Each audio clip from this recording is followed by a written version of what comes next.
Okay, so Assalamu alaikum. Well, in this video, we'll be taking a look at the topic of strabismus or squint. और इसमें हम classification करने लगे हैं types of strabismus या types of squint पे. So first of all, we should be knowing कि strabismus या squint है क्या. तो the misalignment of the visual axis of the two eyes is called squint or strabismus. इसको in simpler words हम आंखों का भेंगापन कहते हैं. ठीक है, as you can see कि एक आंख तो स्ट्रेट देख पा रही है, दूसरी आंख मीडियली डिविएटेड है. तो ये जो मिस अलाइनमेंट होती है आंखों की, दैट इज कॉल्ड स्ट्रैबिस्मस और स्क्विंट. ठीक है, हम इसकी क्लासिफिकेशन करनी है. तो स्क्विंट के तीन इंपॉर्टेंट टाइप्स हैं. एक है एपरेंट स्क्विंट या सूडो स्क्विंट. अब एपरेंट सूडो स्क्विंट वो होता है जिसमें एसेट स्क्विंट है नहीं, एसेट कोई मिस अलाइनमेंट है नहीं आइज की या विजुअल एक्सिस की, लेकिन द ऑब्जर्वर ही feels in some directions of gaze की आंखों में वो है स्ट्रैबिस्मस है. तो इसमें कोई इंटरवेंशन की ज़रूरत नहीं होती, ये with the passage of time ये ठीक हो जाता है. और ये जस्ट समटाइम्स फील होता है ऑब्जर्वर को. और इसको चेक करने का ये तरीका होता है कि हम अगर आइज़ में लाइट शाइन करें और आइज़ जो लाइट है वो दोनों आंखों में एक ही पॉइंट पर फॉल करे, लाइक सेंटर ऑफ पीपल पे फॉल करे, इट मीन्स कि उसमें स्क्विंट नहीं है. और अगर आई एक आंख में तो सेंटर ऑफ पीपल पे फॉल करे और दूसरी आंख में आई जो लाइट है वो मीडियल या लेटरल फॉल करे to the pupil, that means that the patient is having squint. तो इस केस में ऐसा होता है कि वो लाइट सेंटर ऑफ पीपल पे फॉल करे होती है, उस पेशेंट को स्क्विंट नहीं होता. उसको हम कहते हैं सूडो स्क्विंट या एपरेंट स्क्विंट. ठीक है. Second type is latent squint या हेट्रोफोरिया. अब latent squint as a name indicates, इसमें ना उस पेशेंट में स्क्विंट होता तो है, लेकिन उसको पेशेंट ने ना खुद ही अकोमोडेटिव मैकेनिज्म के जरिए या फ्यूजन मेथड्स के जरिए, जिसको हम आगे पढ़ेंगे सब्सिक्वेंट वीडियोस, उस पेशेंट ने ना उसको कंट्रोल किया होता है और वो एपरेंट नहीं होता, मतलब वो किसी को पता नहीं चल रहा होता, लेकिन he has the tendency to develop squint या स्ट्रैबिस्मस. जब वो उसके फ्यूजन मैकेनिज्म्स फेल हो जाएंगे, जब उसके अकोमोडेटिव या कंपनसेटरी मैकेनिज्म्स फेल हो जाएंगे, तो डेफिनेटली उसमें स्क्विंट अपीयर हो जाएगा.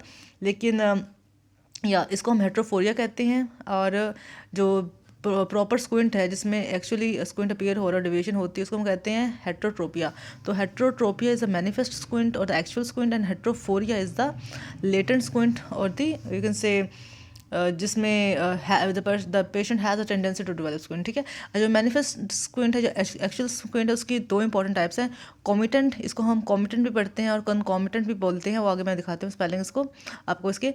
तो कॉमिटेंट स्क्विंट एंड इनकॉमिटेंट स्क्विंट. अब कॉमिटेंट में ये होता है कि जो डायरेक्शन होती है स्क्विंट की या जो डेविएशन होती है आई की इन केस ऑफ स्क्विंट, वो सेम रहती है in all direction of gauge. ठीक है.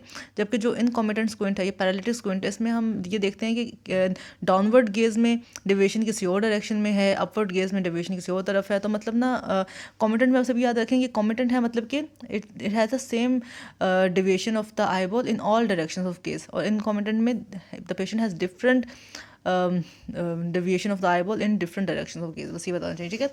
और कॉमिटेंट को हम नॉन पैरालिटिक भी कहते हैं और इनकॉमिटेंट को हम पैरालिटिक भी कहते हैं. ठीक है. इसमें कॉज पैरालिटिक होती है. अच्छा, अब कॉमिटेंट के फर्दर दो टाइप्स हैं, convergent squint and divergent squint.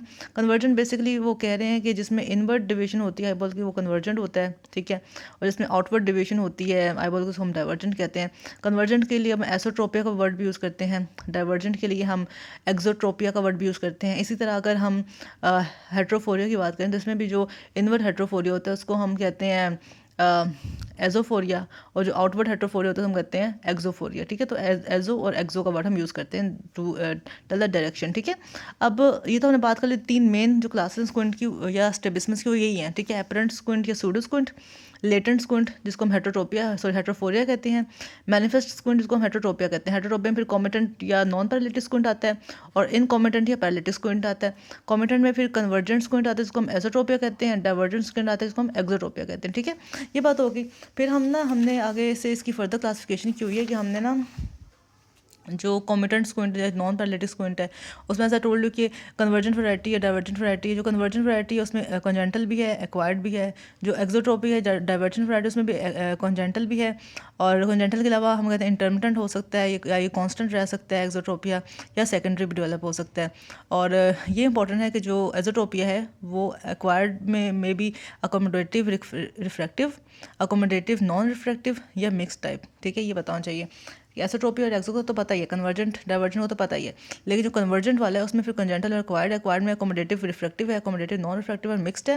Exotropia में कंजेंटल है, इंटरमिटेंट है, कांस्टेंट और सेकेंडरी एक्सोट्रोपिया है. इसके अलावा जो हमने बात की थी उसकी पैरालिटिक्स वाले की, तो पैरालिटिक में बस यही है कि इसमें डिफरेंट हमें डायरेक्शन मिलते हैं, डिफरेंट डायरेक्शन गेज। उसमें अगेन कंजेंटल टाइप है, एक्वायर टाइप है, तो उसमें डिफरेंट खैर आ जाते हैं कॉजेज़। लेकिन अगर आपसे मेन पूछी जाए कि आप क्लासिफिकेशन करें स्क्विंट की, तो उसमें आपने ये 3 टाइप पहले लिखनी है कि इसमें एपरेंट स्क्विंट है, या स्यूडो स्क्विंट है, लेटेंट स्क्विंट है, हेट्रोफोरिया है, मैनिफेस्ट स्क्विंट है, हेट्रोट्रोपिया है।